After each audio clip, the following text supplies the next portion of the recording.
ये तस्वीरें देखकर बड़े सरप्राइज हो रहेंगे आप। ये देखिए, ऐसा थोड़ी ना होता यार, ऐसे तो कई साल पहले होता था। पर भाई साहब, ये जितने भी लोग आपको टहलते हुए दिखे, जिनके हाथों में रस्सी बंधी थी, अर्ध नग्न जो थे, आधे वस्त्र इनके शरीर से जो उतारे गए थे, ये घूम रहे हैं, पत्थर एक तरीके से उठा रहे हैं। ये मुस्लिम समुदाय के दोषी हैं, आरोपी हैं। दो गुटों में एक तरीके से पत्थरबाजी हो गया। गुट वहीं थे, एक ही समुदाय के दोनों गुट थे। पर मध्य प्रदेश की पुलिस की आप एक तरीके से अब आलोचना करेंगे या सराहेंगे? सराहे कौन गा इनको? इनकी सराहना वहीं करेंगे जो ठेकेदार है, वो इनकी सराहना करेंगे। पर मानवीय रूप से देखें तो इसकी कहीं से भी सराहना नहीं होनी चाहिए। जितनी निंदा की जाए वो की जानी चाहिए।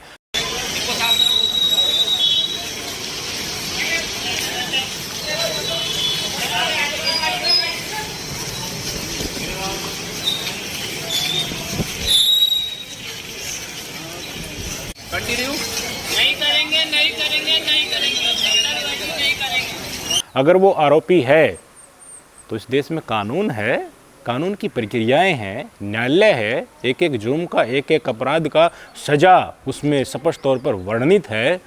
पर अगर आप आज सरकार में हैं, किसी की सह पर हैं और वातावरण आपको सांप्रदायिकता का सिद्ध करना है और आपके अंदर ठसक है वर्दी के अंदर रहते हुए भी कि देखिए मैं ही हिंदुत्व की रक्षा करने जा रहा हूँ, तो अगर मुस्लिम अगर आरोप आपको फंस जाता है तो उनके ऊपर इतना जुल्म आप करते हैं कि एक नई तस्वीर निकल कर सामने आती है।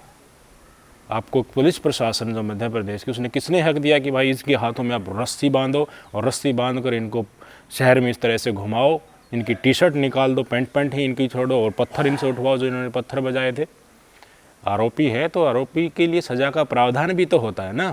क्यों? अगर मुस्लिम समुदाय का अगर आरोपी है तो आपको संतुष्टि भी करनी है, अपनी नफ़रत भी मिटानी है और अलग तस्वीर भी पूरे प्रदेश में, पूरे देश में शो करनी है कि देखिए इनको तो सज़ा मिलनी ही चाहिए, इनको तो सबक सिखाना ही चाहिए ताकि तुम्हारे जैसे और भी ठेकेदार हैं वो भी खुश हो सकें।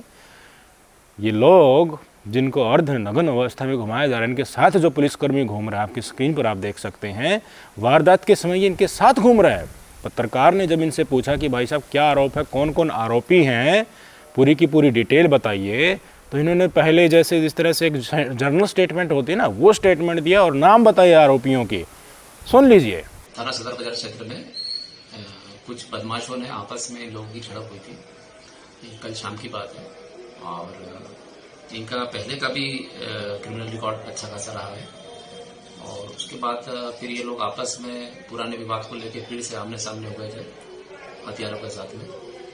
उस पर से पुलिस ने बाकायदा अपराध पंजीबद्ध किया गया, दोनों पक्षों का क्रॉस टाइमिंग की गई और इन्हें कोर्ट में पेश किया जाएगा। इनको नहीं पता था कि वीडियो इस तरह से वायरल हो जाएगा, सोशल मीडिया पर सबके सामने भी आ जाएगा, हमारे जैसे लोगों के हाथ भी लग जाएगा, जिसके कारण हम ज़्यादा से ज़्यादा लोगों को इसको पहुंचा सकेंगे। तो इन्होंने कहा कि देखिए ये बार बार के हैबिचुअल ऑफेंडर है, बार बार इसी तरह का अपराध करते हैं, काफ़ी अपराध इनके खिलाफ दर्ज है, तो इसलिए इनसे वहीं पत्थर उठाए गए जो इन्होंने मारे थे। पर तस्वीर क्या कहती है?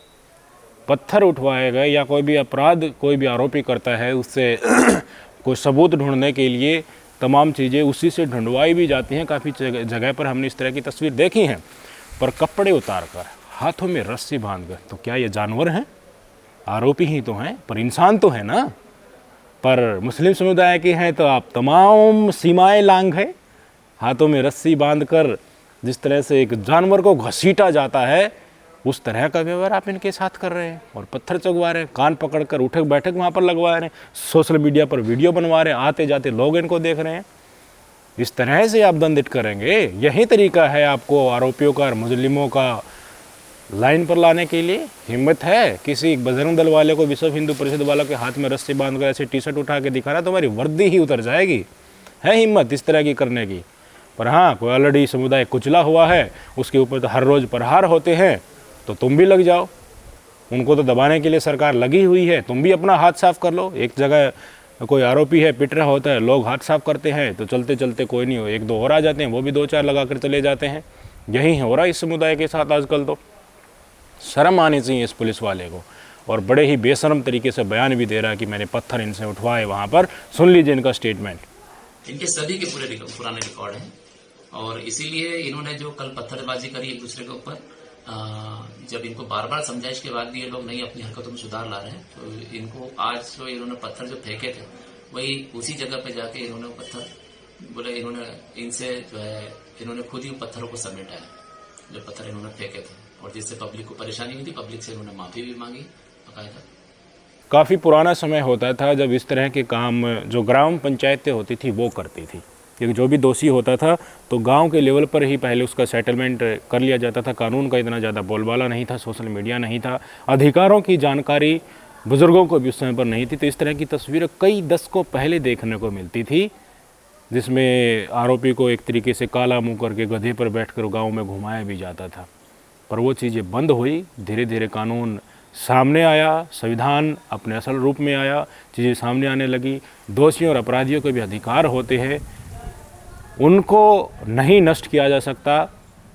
ये तमाम चीज़ें जब पुलिस प्रशासन के माध्यम से, जागरूकता के माध्यम से, सोशल मीडिया के माध्यम से सामने आई थी, तो ये धीरे धीरे बंद होने लगी। और यही लोग, हमारे ही समाज के लोग आज तक इन ग्राम पंचायतों को उस तरह के फैसले की आलोचना करते हैं। कोई उसी तरह का अगर कोई फैसला आज भी निकल कर आ जाता है तो उसको पूरी तरह से सोशल मीडिया पर वायरल कर देते हैं कि देखिए हम तो मॉडर्नाइजेशन में जी रहे हैं, ये क्या कर रहे हैं, ये कैसे मानसिकता के लोग हैं ये खाप वाले। और ये ग्राम पंचायत के जो चौधरी हैं कि एक व्यक्ति को खुद ही सज़ा दे देते हैं और फिर में सेटलमेंट करवा देते हैं कि इस सज़ा को भुगत लो, फिर हमने तुम्हें माफ़ कर दिया जाएगा। अब कहाँ गए सारे के सारे लोग जो इस तरह से इस अत्याचार सरेआम हो रहा है। मध्य प्रदेश से इतनी घिनौनी तस्वीर निकल कर सामने आती है। पिछले दिन आपने देखा होगा, आदिवासी महिला के ऊपर एक तरीके से बुलडोजर चला दिया था, उसमें झुलस गई थी वो। और भी आदिवासी महिलाओं की कई तरह की तस्वीर और उनके ऊपर तरह तरह के अत्याचार सामने आ रहे। थोड़ी दिन पहले देखा आपने एक आदिवासी समुदाय के व्यक्ति के सिर के ऊपर पेशाब कर दिया गया था। भाई साहब, जो ठसक है ना एक पर्टिकुलर जाति से होने की, वो ठसक नहीं मिट सकते। कई लोग अभी भी ब्राह्मणवाद में ही जी रहे हैं, मनुवाद में ही जी रहे हैं। उनको लगता है कि तुम ही सुपीरियर हो और तुम्हारे सामने जितने भी मनुष्य हैं वो तुम्हारे सामने तुच्छ हैं, हमसे तुम्हारे नीचे हैं। चाहे बेशक से वो हिंदू हो या फिर वो अल्पसंख्यक हो, चाहे वो आदिवासी हो, तो वो ताड़ना का ही अधिकारी है। उसको मतलब उसको प्रताड़ित करना ही है। अपने आप को ये धर्म मानते हैं। अपने आप को ऊंचे स्थल पर बैठाना और दूसरे लोगों को धरती में बैठाना, ये अपना अधिकार मानते हैं। चाहे ये बेशक से वर्दी में हो जाओ या किसी पावरफुल कुर्सी पर बैठ जाओ, इनके अंदर से ये कुंठा जो है ना, ये इनकी घिनौनी मानसिकता इनके अंदर से बाहर नहीं निकलती है। किस तरह से जस्टिफाई करेंगे? वहाँ के मुख्यमंत्री शिवराज सिंह चौहान हैं जो आए दिन बड़ी बड़ी बातें करते हैं, मंचों से वादे करते हैं कि मैं तो मामा हूँ, बहनों के लिए, माताओं के लिए मैं बहुत कुछ करूँगा, दबे कुचलों के लिए देखिए मैं बहुत सारी स्कीम लेकर आऊँगा। और उनकी तस्वीर एक महीना नहीं जाता है, ऐसी तस्वीर निकल कर सामने आ जाती है। कंटिन्यू नहीं करेंगे, नहीं करेंगे, नहीं करेंगे, पत्थरबाजी नहीं करेंगे, पत्थरबाजी नहीं करेंगे।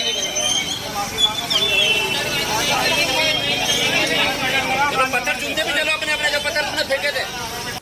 किस सोच के व्यक्तियों को इस सरकार ने पाल रखा है, उनको पोषित कर रहे हैं, तभी ये तस्वीरें सामने निकल कर आती है ना। नहीं तो एक एग्जाम्पल सेट कर दो, किसी की हिम्मत है कि ऐसे काम कर जाए। जिस आदिवासी व्यक्ति के ऊपर पेशाब किया गया था, उसके बाद जो दोषी था, जो भारतीय जनता पार्टी से संबंध था, एक एमएलए विधायक का एक तरीके से वो काम करता था, उनको उसी के दरबार में, उसी के ऑफिस में नियुक्त किया गया था। कितनी देर में वो पकड़ा गया था, फिर पुलिस वालों की हिम्मत नहीं बन रही थी कि ये पता चल गया ना बीजेपी का आदमी है ये, तो एक तरीके से नाटक कर रहे थे उसको। बड़े बड़े पुलिस के अधिकारी भी गाड़ी में आगे बैठा कर लाए थे कि भाई साहब आइए थाने में, और थाने में आया तो पीछे से हाथ आराम से लगाकर हा गड़गड़ा रहे थे उनके साथ।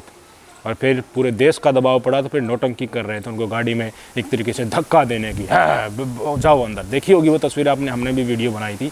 अब अगर तुमको पता चल गया कि मुस्लिम समुदाय के आरोपी हैं, तो खुद ही सरकार बन गए, खुद ही जज बन गए, खुद ही न्यायपालिका बन गए, खुद ही कानून को किस तरीके से अपने ही अंदाज में इम्प्लीमेंट कराना है संविधान के अनुसार, वो बेशक से सही ना हो, वहीं आप करने लग गए। इस पुलिस प्रशासन के इस व्यक्ति के ऊपर जांच बैठनी चाहिए, सख्त से सख्त सज़ा देनी चाहिए, ताकि इस तरह के लोग जो पूरे के पूरे पुलिस प्रशासन में वर्दी के अंदर जो बैठे हुए हैं, ये तस्वीरें निकल कर सामने आ रही हैं। जयपुर मुंबई एक्सप्रेस में वो वर्दीधारी जिसने इतना घिनौना काम किया था, उसको तो फांसी की सज़ा होनी चाहिए, और इनको भी इतनी कड़ी सज़ा मिलनी चाहिए कि पूरे वर्दीधारियों को इस देश में संदेश मिले कि तुम्हें चाहे कोई देख रहा हो या नहीं देख रहा, तुम्हारी वीडियो बन रही है या नहीं बन रही है, अधिकारों के हनन करने से पहले 10 बार इनके दिमाग में बात आनी चाहिए। वो तभी आएगी जब 1-2 बड़े बड़े एग्जाम्पल सेट किए जाएंगे, इनको कड़ी सज़ा दी जाएगी। अगर इसी पुलिसकर्मी को अब सज़ा के तौर पर हाथ में ऐसी रस्सी बांधकर और नंगा करके घुमाया जाता है, तो अपने बीवी बच्चों को शक्ल दिखा पाएगा ये? जब इनको बार बार समझाइश के बाद भी ये लोग नहीं अपनी हरकतों में सुधार ला रहे हैं, तो इनको आज जो इन्होंने पत्थर जो फेंके थे, वही उसी जगह पे जाके इन्होंने पत्थर बोले, इनसे जो है इन्होंने खुद ही पत्थरों को समेटा है, जो पत्थर इन्होंने फेंके थे, और जिससे पब्लिक को परेशानी हुई थी। पब्लिक से इन्होंने माफी भी मांगी बकायदा। कौन से संविधान में ये लिखा है कोई आरोपी है तो उसके कपड़े उतार दो, रस्सी से बांधकर उनको कुत्ते की तरह, तुम एक तरीके से जानवर की तरह मार्केट में घुमाओ, लोग देखें, उनकी बेइज्जती करो जितनी की जा सकती है, सोशल मीडिया पर वीडियो बनवाकर वायरल करवाओ?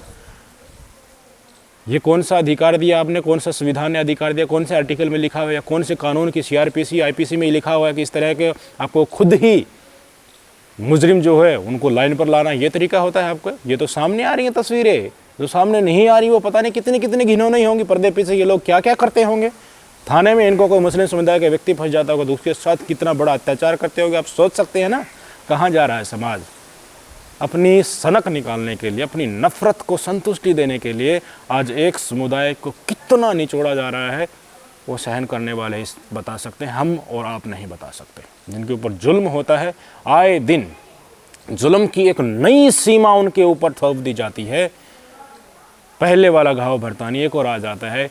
क्या उम्मीद उनसे लगाए, क्या उनके ऊपर बीत रही होगी, कहाँ जा रहा है समाज। G20 के लिए खुशहाली मनाई जा रही है कि देखिए हमने सारे पूरी दुनिया के राष्ट्राध्यक्षों को यहाँ पर इकट्ठा कर लिया है, पर प्रधानमंत्री मोदी की मीडिया के सामने आने की हिम्मत नहीं है आज तक।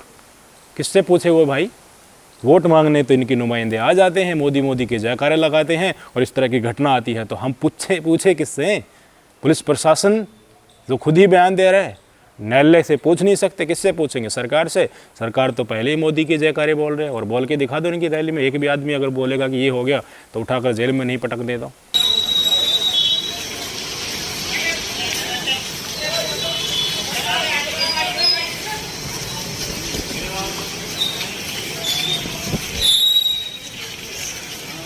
और क्या होता है अघोषित आपातकाल? यही तो होता है ना। किस तरफ हमारा समाज जा रहा है सोचिएगा। कानून और संविधान को मिटाने की कोशिश हो रही है। जिस दिन ये मिट गया, आपको मिटने में चंद दिन ही लगेंगे, महीने नहीं लगेंगे, चंद दिन ही लगेंगे। संविधान को नहीं मिटने देना है, कानून को सही तरीके से इम्प्लीमेंटेशन करवाना, खड़े होना है जुल्म के खिलाफ, अत्याचार के खिलाफ। आपके साथ अमन और भाईचारा बनाए रखने के लिए पूरा समाज है। ये आगे आकर घिनौना कृत्य करके ये लोग जो तस्वीर पेश करते हैं, जब असल में इनको ढूंढोगे तो ये चुनिंदा ही हैं, कुछ ही हैं, प्लांटेड आदमी हैं। इनको सबक सिखाने की ज़रूरत है। अंगुली से सिखाओ या फिर उंगली करके सिखाओ या फिर अपने पर उंगली करवा लो, बात आपके हाथ में है। नमस्कार।